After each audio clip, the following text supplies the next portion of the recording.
This is already a problematic reader. He's trying to do his own intro. I think we're best. Okay. Why are you talking? You are already misbehaving. She gave me a mic. Here's mic first. There's a whole thing that's going to happen for you. Good evening. Thank you so much for joining us tonight. I'm Hannah Bittard. I'm director of the MFA program in creative writing at UK. I want to speak very briefly about the Visiting Writers series, and then I will turn things over to current MFA student, where are you, Zeke Perkins, who will do an intro, a proper intro for Maurice Carlos Ruffin, the real star of this evening. I want to say a few quick things. So clearly Maurice is in good hands. He's going to handle things all by himself. He'll also host his own Q&A, and there are books for sale in the back, so please feel free to purchase a book. Maurice is happy to sign. He looks very good in signing photos. I do want to say one thing. The Visiting Writers series is brought to us in part with the help of civically minded folks like John Strigliano, who is in the house tonight. Very good. And also Amelia Crutcher, who is not in the house. She's in Ohio. But it's because of them that we are able to host emerging and established voices such as Mr. Ruffin's. And now I'll hand the floor over to Zeke.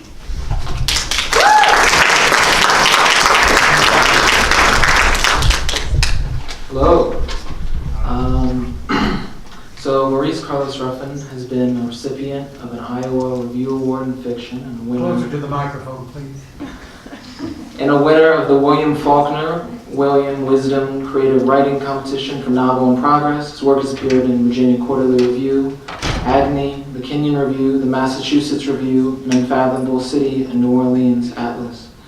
A native of New Orleans, Ruffin is a graduate of the University of New Orleans Creative Writing Workshop and a member of the Podunk Writers Alliance. He's also on the editorial board of the Podunk Review, a great new literary magazine. His book, We Cast a Shadow, is a fast-paced, electrifying, hallucinatory novel that is once razor-sharp satire surviving racism in America and a profoundly moving family story. It follows in the tradition of writers like Paul Beatty, Ralph Ellison, Vladimir Nabokov, and Franz Kafka. It has been called an incisive and necessary work of brilliant satire by Roxane Gay. It's a really great book, so without further ado, Maurice Carlos Ruffin.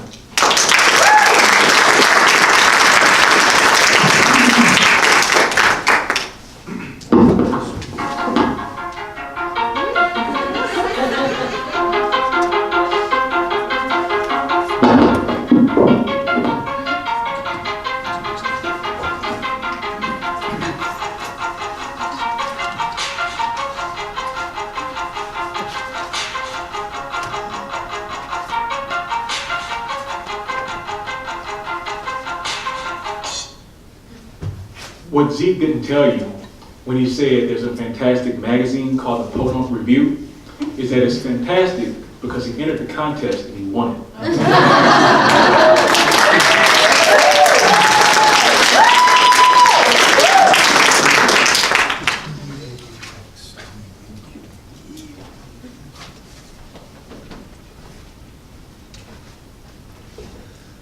Can y'all hear me? Booksellers? We have beautiful booksellers in the back selling beautiful books. Librarians and booksellers are like my favorite people in the entire world. And, it came out in the rain, which is a special thing for us, so thank you for that. So I'm going to read a short passage from the first chapter of my book, We Cast a Shadow. And all you should know about this passage, really just two things. One, the main character is an attorney who works at a law firm, and he's trying to get a promotion to fix his child's face with plastic surgery. To win the contest, he's at a reception where everybody's dressed up in these costumes, and the black attorney with the best costume will get the promotion. The second important fact you should know, that's from the first part of this chapter, is that the main character's boss is named Octavia. And Octavia is dressed up as Dorothy from Wizard of Oz. Okay? And she is carrying in her arm Toto, but Toto's a cat wearing a wig. So I'll start here. I don't know how I missed the giant figure just inside the door back to the gallery. He was easily twice the size of the other gods. He wore a toga and had a beard that would have made Jerry Garcia proud. And actually, given Octavia's wealth, this was her mansion after all. It could have been Jerry Garcia's actual beard. That statue held a lightning bolt. Zeus, that's who I wanted to be. Zeus was a shameless choice in my quest to climb the social step stool.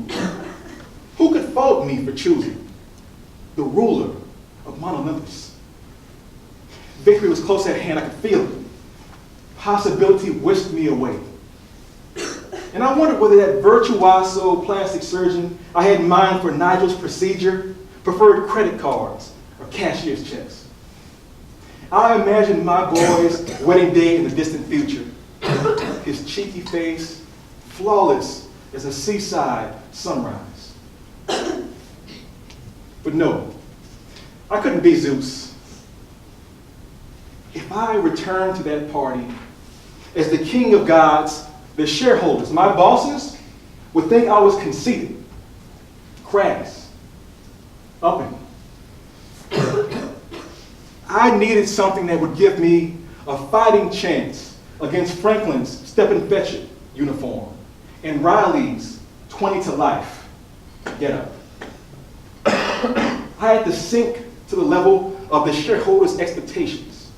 My fellow melanated associates fit in better than I fit in because people were so used to seeing black waiters tending to tourists or black convicts being led to prison in neck shackles.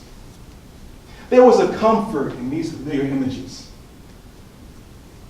It's reassuring as steaming apple pie or drones dropping barrel bombs on terrorists. The Zulu chief stared over my head. I only had to fulfill an expectation. I only had to say yes one more time, right? Examining the various fasteners and clips of a remnant barely large enough to cover a child's bottom, I thought, I can totally do this. Once I finished changing, I inhaled, I threw my shoulders back, and I descended that curving staircase with all the resolve of an overlooked but hopeful debutante. I anticipated a collective pause when people noticed me, and there was a pause. Entering a room, a crowded room full of intoxicated lawyers, wearing only a loincloth, leg tassels, and a feathery headdress.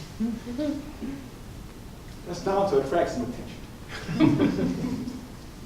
But what I didn't expect was that Jack Armbruster, who prided himself on never wasting so much as a molecule of bourbon. Old Jack, the managing shareholder, he dropped his highball glass, and it shattered with a satisfying crack against the marble floor. Liquor spread, a pale imitation of lifeblood, and I gazed at those shareholders in their costumes, a zombie pilgrim, a cheerful Madame Mallory, a diminutive Honest Abe, all silent for what felt like an hour at the bottom of the ocean's deepest trench. Armbruster whipped out a silk handkerchief from his blade. I think he was dressed as that millionaire from Gilligan's Island.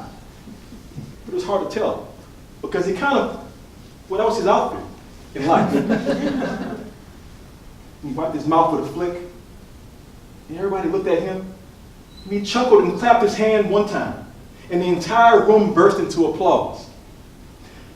I realized that I walked out smack into the judging competition. The other associates had been cleared out into that field probably behind the mansion. The big plate glass windows reflected the interior of the room. And I could see the shareholders in that reflection also, and myself. But by concentrating, I caught a glimpse of the world beyond that mirror. And sure enough, amid the restless security personnel who guarded Octavia's neighborhood with machine guns, Riley and Franklin were right back there on the other side of the glass, staring at me from the grass field. Their faces were featureless in that spectral mansion glow. And they clapped too. My chest tightened. It is as if somebody were grabbing my lungs from inside of my chest. And then the drum beat kicked in. The firm had hired an Afro-Cuban quartet. Trumpet, keys, drums, and congas for the party. And possibly sensing a chance to fill their tip buckets, that band stuttered into a dark, tribal beat. Not the kind of rhythm that rock and roll was built on, but the kind of rhythm that predated blue suede, rock around the clock, please, please fight for your right to party by at least 1,000 years. I danced.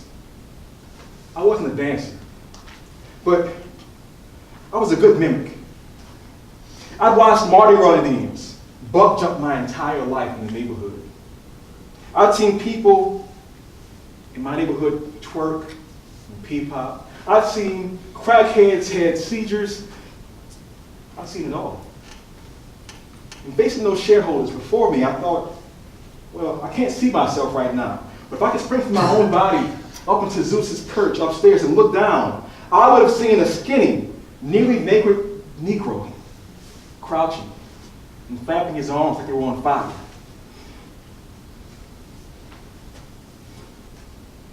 People laughed at me and they imitated my movements. Flashes popped. The videographer swung in for a close-up. It's a very strange thing to feel so alive.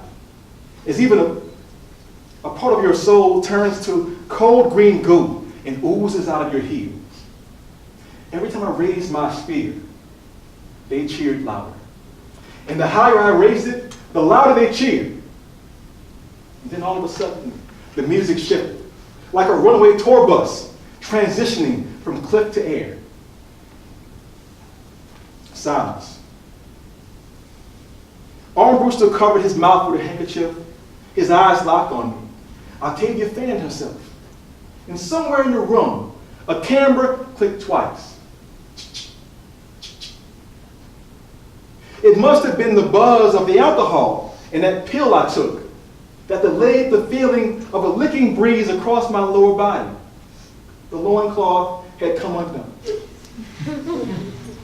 And I was as naked as a peeled egg. You know how eerie it is for 100 people to go completely silent at the sight of your manhood? Toto, the cat, ran over, and I backed into the wall. All eyes on me against the world, and I snatched him up, using his furry body like a pom-pom. And I stumbled out of the mansion's back door into the field. Thank you.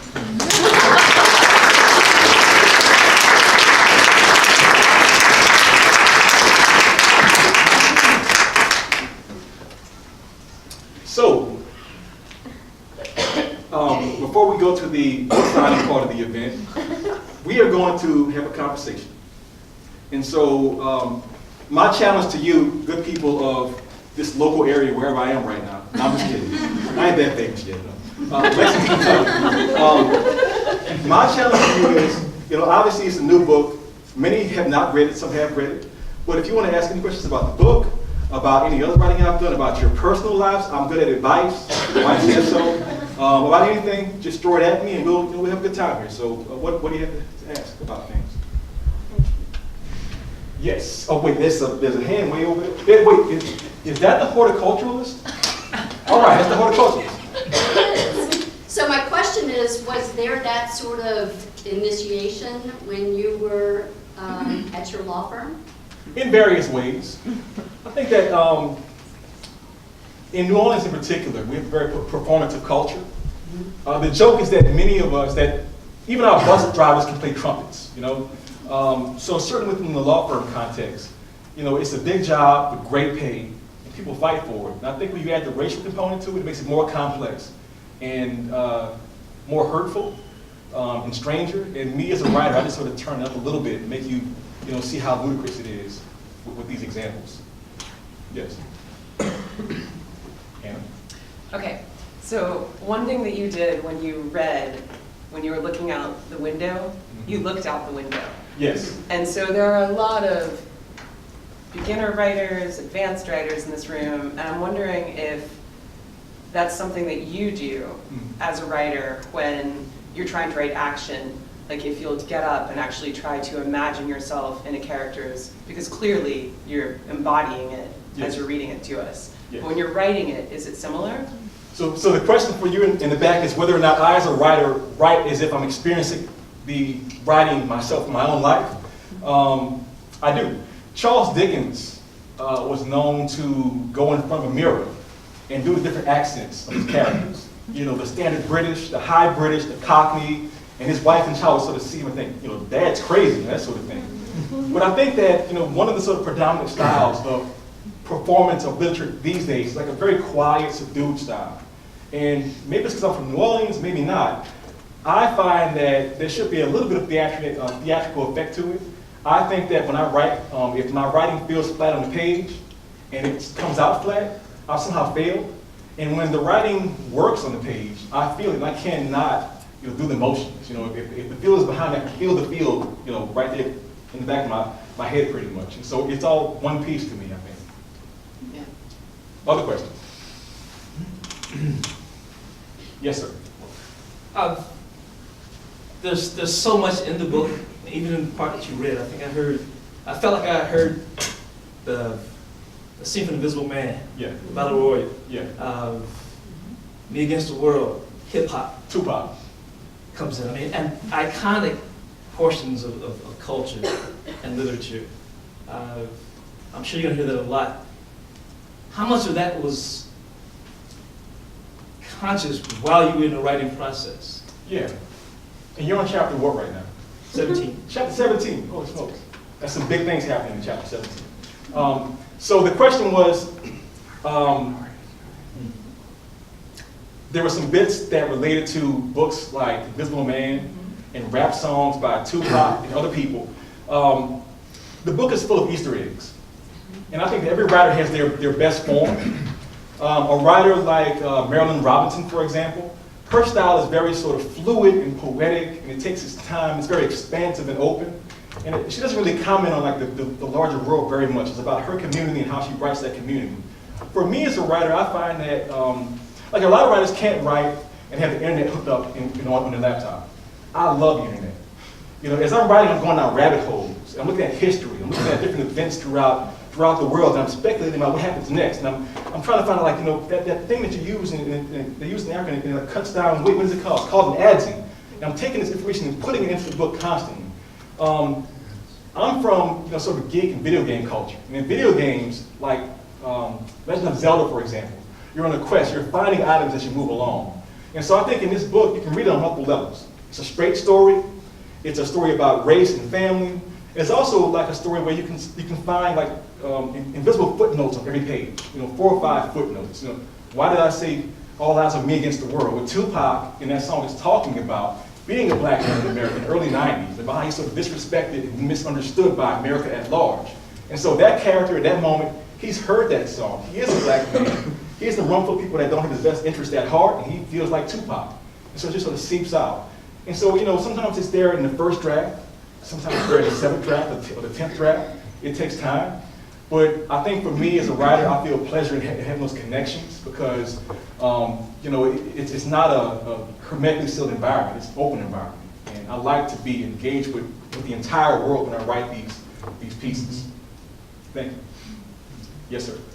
Do you feel like your work as a writer and in the law like inform each other, or is writing a way just sort of like to get away from that? I mean, obviously I know the book kind of incorporates elements of Right. law, but how do you see writing and So the question was whether or not my work as a lawyer, it was not in the intro, I'm a lawyer. I'm a corporate lawyer, I stopped. I still practice other things, but does my lawyer self includes my writer self. So I was born to be a writer. Most writers, you know, when you're like 7 years old, you're going to write eventually, hopefully, if you're lucky, right? But I kind of backed out of writing for a long time and came back to it.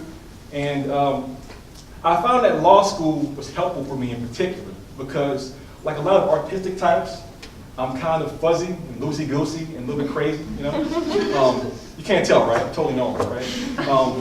But I think that sometimes that part of yourself sort of takes over your life, and it's hard to get things done. As a law school student, it's very competitive. And as a corporate lawyer, it is, you know, mercilessly competitive. And so the skills I learned about deadlines and facing challenges and not being afraid to say that I'm good at what I do, and not being afraid to try and create something that's better than my opponent, like in a case, in a courtroom, because I have to win for my client in front of a jury or a judge. Those things all fed into the writing itself. And I think that, you know, some of my writing in this book, for example, is like the main character talking to you as the reader and saying, you know, you're seeing my activities and you're saying you don't like it, but this is why I'm doing it. And so like some of these older books by people like, you know, Melville or Nathaniel Hawthorne, where the character addresses the audience so you can get inside their head, that's a lawyer trick. You know, when I'm in front of a judge, I'm kind of like, you know, the judge has to be, he has to love me. So like I've literally, like there's this one case I had where the judge, a little voice said, Maurice, you're losing this argument in this hearing. You're gonna lose this client, that's a lot of money, your boss won't like it, it's terrible, how can you regain this case? I saw the judge on the bench, I thought, I bet you that judge likes Three Stooges. He was older, from a conservative community. I'm like, he must like Three Stooges. And so I folded in a Three Stooges sketch into my argument. He loved it. He started laughing. I've never heard a judge laugh my entire life. Won the argument. And so the two things feed each other constantly. And I just think that I was lucky to go to law school. It was a very good thing for me personally. Thank you. Yes? So Is you that mentioned, Isabel? yeah. Oh, thank you. You mentioned video games, and I'm really interested in how non-traditional literature influences writers. Yes. So is there anything you can point to that maybe isn't the average influence toward your writing or toward this book in particular? Oh, sure. Well, you know, the thing is, all human experience, I don't get too deep, but all art is related to one another. Okay, and so there was this narrative when I was a kid in the 80s of like, video games are terrible, they're gonna rot your mind, they take up all your time, you know, but even Super Mario Brothers, for example, it is a basic hero's journey story. The hero's journey is very simple. You start out small, like regular Mario, right? You face challenges, you find mentors and trinkets, you get bigger, right? And then you face bigger opponents. And maybe you get hit and you sprint down again, and then you hit again, you lose your life, but you got extra lives. Or your friends help you out, your Princess Toadstool or Luigi, they come in, right? And you keep on fighting. And then next thing you know, your big Mario, you got the fireballs and the raccoon tail and the little hat and all that kind of stuff, and you're winning the fight. You beat the video game. Those very basic sort of narratives are built into the human experience. And we have figured out ways to give us those tales over and over again, whether it's in video games or rap songs or country music or in a church hymnal, you know, when you're singing those old hymns. Those things are all out there for you to find. And so I'm a big believer in trying to experience things that seem non-traditional. I'm making the point to look at foreign films or really old movies, like 1920s, for example. I love you know, literature from like the Regency period, 200 years ago, 40 years ago. Because you find these sort of, you know, these Easter eggs and these sort of golden pieces that you can take into your artistic life and use them. And as an artist, the reader kind of goes, I've never seen this before. Well, because it hasn't been used in centuries. But you can use it as much as you want to use it. And it's everywhere around you constantly. Thank you.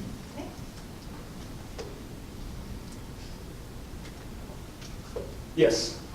So I'm a little bit curious about just you talking about being a corporate lawyer in this. And I mean, I know New Orleans is a much more creative city, so perhaps it's different, but I know in Kentucky there's just a hard push kind of against the arts, people saying, oh, like, you won't succeed in that, you won't make money in that, it's not practical, you need to pursue something much more practical. Yes.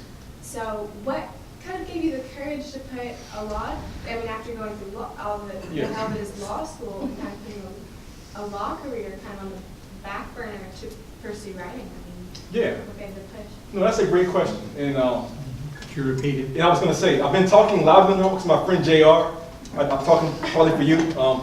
And we were talking about this earlier about your experience over your life and how you've seen the world change. I think one thing you figure out as you get a little older is that you only have one life, right? And so I was a pretty successful lawyer. I wasn't like the top guy in New Orleans, but I was doing okay for myself. And I recognized that I had stopped writing for a long time, right? And I wasn't getting any younger. And I must have known dozens of lawyers in New Orleans who I could tell had the talents to be great musicians, writers, painters, sculptors, poets. And they were all saying the same thing I was saying. If I had more time, you know, or if I could just go into like a quiet retreat somewhere and write for a while. And I said to myself, hey Sal, yeah, what's up, man? You gotta do something, make a move, any move possible. And so I made a decision at some point in my life that, you know, the writing was so important, I need to figure out whatever I could to bring it into my life. And so I took baby steps. The first step for me personally was finding a best friend who was a writer. There was a guy named Tad Bartlett who Zeke knows and Hannah knows. And Tad was also a sort of frustrated writer lawyer guy. We're like brothers now, basically, right? So we're like, you know, join hand in hand. Then we co-founded a writing group, like build our own community. We're 11 years old now. There are, you know, dozens of us from California to like New York now, right? So I do that. Then I start taking these weekly courses, writing courses. There's independent writing instructors. I'm like, all right, that's pretty cool. When you're doing this, go get your MFA, get your writing degree, see how that works out, you know? And there's a writer named Barb Johnson in New Orleans. She was at a panel like this. She's in the middle, two guys next to her at a panel, and it's about MFA programs. And the two guys are like bad-mouthing MFA programs. They're like, they stink, you're wasting your time, they're gonna ruin your talent, they take all your money. And Barbara's in the middle, and she's like, it's the best choice I made in my entire life. And Barbara's like 50-something years old. She would say that publicly, and she was a little bit older. And so I'm like, all right, you know, radar, the spidey sense goes off. I'm like, all right, I gotta talk to this woman somehow. I can be sort of impetuous. I walk down, I say, let's go to dinner. She's like, what? I'm like, let's go to dinner. So we go to dinner, and I tell her my entire experience. I'm like, look, I'm in my 30s now. She's like, you should try it, 'cause it's gonna pay you off in the long run. And it did. And so I'm saying all that to say is that, for me personally, what I found was that I could weigh my life as a lawyer versus my possible life as a writer. And I kept thinking about it and taking steps. And the more I took steps as a writer, this scale went like that, and like that, and like that. And it got to the point where it was like risking my career to be a writer type person. People kind of go like, you know, as a lawyer, why are you writing? You know, like Boston and stuff. It doesn't make any sense to us. And if the risk was that I would lose that career as a lawyer, it was worth it. And once you decide that you're willing to risk your livelihood, something that's really important to you, whether it's an art or a child or some other passion in your life, nothing can stop you. Nothing can stop you. So that's what happened to me. And so I've had, you know, setbacks in my life, like anybody has setbacks in their life. But I mean, sitting here in front of you is an example of like this dream flowering in front of my own eyes. My book is only 14 days old, and I've been in front of audiences of hundreds of people, you know, repeatedly in the past couple of weeks, and it's the best feeling possible. And it's better than winning the case. It's better than making a lot of money. It's the sweetest feeling for a writer. If I wasn't a writer, I would have done it. I'm a writer. So I had no choice. Other questions? Thank you for that question. Yes, sir. So much of what you said sounds universal. How, when you're writing, do you feel like you're sort of representing, when you go back centuries and pick things out of literature, experiences, or history or something, do you feel like you're sort of swimming in an ocean with, you know, millions of other particles of water in the same way somehow, or how does that feel? It's the paradox of artistic creation. Amateurs and new writers always start with very vague art. It's generic or cliche. It feeds upon what their heroes created in the past. And it feels right because their heroes are their favorite people in the world. But then, as you gain power as an artist or a writer, what happens is you understand that specificity and detail is where the true power is in writing. And so you make characters and you make settings and scenes and problems that are very specific. And the more you do that, the more you connect universally. So that, my main character in this book, in the earliest drafts, was kind of like this loner. He's all by himself, kind of wandering around, like having these big, deep thoughts, and sort of depressed and all that kind of thing. And then, I mean, this is going to sound strange, but then I created his wife, like God or something, right? I created his wife, created his child, created his family, and the bigger it got, the more friends he had, the bigger his community was, the more the story came to life as he would interact with these various characters. And, we think that we're so present in the moment, that we're so different from our ancestors in the distant past. The truth of the matter is, if we just like teleported, 25 Romans, or 25 South Africans, or 25 Latin Americans from 1,000 years ago or 2,000 years ago, and put them right here, they'd have very similar faces to us. If you could understand what they were saying, they would sound the same. People have been the same for thousands and thousands and thousands of years, and that connection is why art works over a long period of time. It's why Shakespeare makes sense 500 years later. It's why Homer makes sense thousands of years later. And artists who figure that out advance a lot faster. And so it feels really great. So I know that when I write, I feel like I am talking to, Richard Wright, or talking to Shakespeare, or talking to Virginia Woolf, or whoever you want to name. We're all part of the same universe of writers and artists, so to speak. Thank you.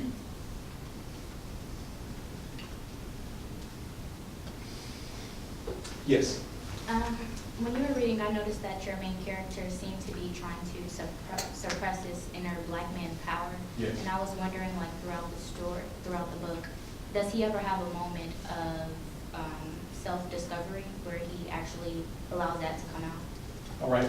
And the question was, for you in the back, whether or not so the main character kind of suppresses his blackness in that first part I read, and whether or not he sort of stops doing that and sort of embraces who he is. I'll just say he has a few moments in there where he sort of sees what's going on. It's kind of like, I shouldn't be suppressing my identity to make people feel more comfortable, whatever. I think that we all experience that in some ways in our life. I think that certainly as a person of color or a black person, it's a very specific experience. For him, it's really tricky because he has one goal. His goal is to fix his son's face. How many parents in the audience? Parents in the audience, right? A few parents, right? So, as a parent, you know that your only job is to protect that child from the dangers of life, okay? And so, if he wants to make money, he wants to have success, but when it comes down to it, his son is the first thing. And he knows that to get his son to that place in the future that he can see in his mind, he has to suppress parts of himself and compartmentalize parts, contort his spirit, change his appearance a little bit, change his mentality. Because a good parent is a trickster. A good parent sees, a bull, racing towards the child, and pulls that red cape out, kind of goes like that, and protects that child from that danger. So he's doing that. But the problem is that if you are suppressing your selfhood, you're poisoning yourself at the exact same time. And so one of the things that I mentioned in that first bit I read is that he had taken a pill that day. And in the book, he does use some pills, and that's kind of his reaction to the emotional pain of suppressing himself and working sort of against himself throughout the book. Because when you're really hurting inside, it comes out somewhere. Either you have a dark spirit, or you're mean, or you drink too much, or you play too many horses, too many ponies, or you can't sleep at night. Something happens to you, you have to react to it. And so whether you go to like counseling, or go to a priest, or take drugs, or drink alcohol, you have to react somehow. His reaction is through those pills and through his self-suppression. Thank you. Yes, sir. So you're a lawyer, and the main character's a lawyer, New Orleans setting, Yes. home for you. How much of your real life and personal experience makes it into the novel? What other places does that happen? So how much of me is in the book? I mean, the easy things is that the guy's a lawyer. He's black. He's a little bit younger than I was when I started the book. But generally speaking, I mean, I guess like the real connection for me is this sort of, like I mentioned, the sort of New Orleans mentality. The book, one of my great pleasures is that people can't figure out how to describe the book. Like, people say, is it a satire, or is it speculative fiction? And the thing about New Orleans is that like we sort of exist within all those places at one time. You come to New Orleans, for example, right? You fly to New Orleans on an airplane. It's this piece of technology that can fly, 1,000 miles an hour, 40,000 feet up in there. You land in the city, right? And you hop in a little cab, you drive across the city, and you get on a streetcar. The streetcar is 150 years old, right? And you get out the streetcar, you go in the French Quarter, in the French Quarter, you go to the hotel is 200 years old, right? And then you go see the voodoo things. And the voodoo is like 1,000 years old, 2,000 years old. And so it all mixes together constantly. And then meanwhile, if you're from New Orleans and you work in service, for example, like if you work in a restaurant or a hotel or you're a tour guide, a part of your job is to put on a certain face for people that come to the city. And so for me as a lawyer, I got to see all that firsthand. I got to see it in my own law practice, but also with my clients and with their customers and with people I would see in government or people I would see who worked in hospitals. It was all like a part of the same experience. So my life as a lifelong New Orleanian means that I have to write with a certain kind of hyper reality, a certain sort of, wow, that was intense. That's how we are. If you die in New Orleans, there's probably a 10% chance it's going to be a jazz funeral for you. You die, there's a band, and there's like trumpets and horns and like handkerchiefs and umbrellas, and they're going to celebrate your death. That's New Orleans. People often say that, well, Alabama started Mardi Gras. That's true. We made it way bigger and crazier. And a lot of our experiences are like that. It's sort of taking life and saying, this life ride is a lot shorter than you think it is. So let's have a lot of fun now. Let's live big as possible right now. And that's my personal experience, like coming through the sort of roots of the tree and feeding the leaves and the fruits that what I've done in the book. Thank you. Anybody else? Maybe one more question? I Or have two. one, Yeah, two more questions. All right. Let's go. J.R.? Okay. I have a long one, I'm gonna have to read it. I'll sit back. Okay. This question came to me as I watched last week's TV episode of Finding Your Roots, in which Professor Gates traces the ancestry of two black celebrities, one of whom was Michael Strahan, a professional football player. Gates discovered that one of his ancestors was a white farmer named Bristol, who sired 4 children with his great-great-grandmother. They could not marry because of miscegenation laws in Texas. Gates then traced Bristol's family back to Charlemagne through William the Conqueror and various kings of England. The ancestry would make Strahan eligible for every genealogical society in America, and it clearly readjusted his self-image as he heard Gates explain where his university ancestors had ranked. I could only think of the irony. I imagine that by now all of us have black acquaintances who have had a similar experience with DNA results. Have you looked at your ancestry, and if you have discovered European roots, how did you react? Yeah, that's a good question. So I have. I did 23andMe like 2 or 3 years ago. If I remember correctly, probably 4 generations back, there's some white folks. Probably in like Central Europe. They couldn't tell where it was exactly. And so when I learned that, I kind of thought about, like, what does it mean to discover these things about yourself? And one of the thoughts I came upon was this. Particularly in the South, really throughout America, we're a lot closer related than we think. So first of all, many African Americans have white roots in their history, right? But there's probably just as many white folks who have black roots in their history. And I've heard enough stories in the recent past by people who are presented as white or Caucasian who take their test and then they won't tell you what they saw, right? And so I think that it gives a lie to the idea of what race really is.